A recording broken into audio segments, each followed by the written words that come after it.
మీరు చెప్పండి, మనం ప్రజాస్వామ్యంలో ఉన్నామా? ఎక్కడున్నాం మనం? మనుషులమే కదా మనం. మానవత్వం మర్చిపోయి ప్రవర్తిస్తున్నాం ఏంటి?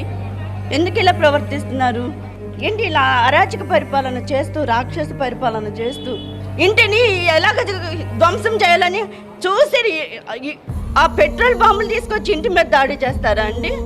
ఎవరున్నారు అనుకుంటున్నారు? చంద్రబాబు వాళ్ళ తల్లి ఏం చేస్తున్నారు? నిద్రపోతున్నారా?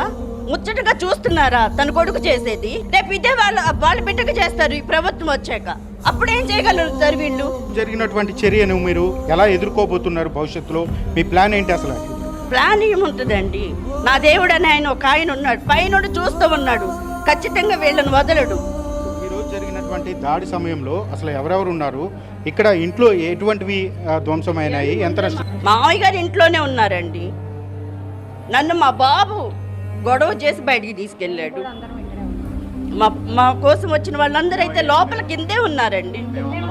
టీడీపీ కార్యకర్తలు కూడా జోగి రమేష్ అసభ్యకరంగా మాట్లాడుతూ ఉన్నారు. సీఎం చంద్రబాబుతో పాటు పవన్ కళ్యాణ్, లోకేష్ మీద విమర్శలు చేస్తున్నారంటూ కూడా టీడీపీ కార్యకర్తలు ఆగ్రహాలు వ్యక్తం చేస్తున్నారు. దీన్ని ఎలా మాట్లాడితే అంటే మంత్రాలండి, వీళ్ళు మాట్లాడితే బూతులా అండి?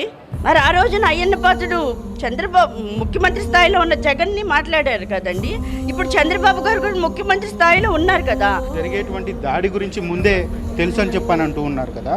భద్రత పరంగా అసలు ఎలాంటి మీకు భద్రత ఉందని చెప్పని మీరు భావిస్తారు? నాకు భద్రత ఎక్కడుందండి? మీరు భద్రత ఉంటే ఇలా ఎంతో జరుగుతుందండి. ఒక ప్రజాస్వామ్యంలో ప్రజలను రక్షించాల్సిన ఒక ముఖ్యమంత్రి స్థాయిలో ఉన్న ఆయన ప్రజల్ని రక్షించకపోతే ఈ విధంగా మనుషుల్ని అల్లాడిస్తుంటే ఇంకా భద్రత ఎక్కడి నుంచి వస్తుందండి? మాకు రక్షించాల్సిన ఆయన పోలీసులు అయితే అసలు ఏం లేదండి. మరి ఆయన ముందే చెప్పారు కదా, ఇన్ఫర్మేషన్ ఉండి.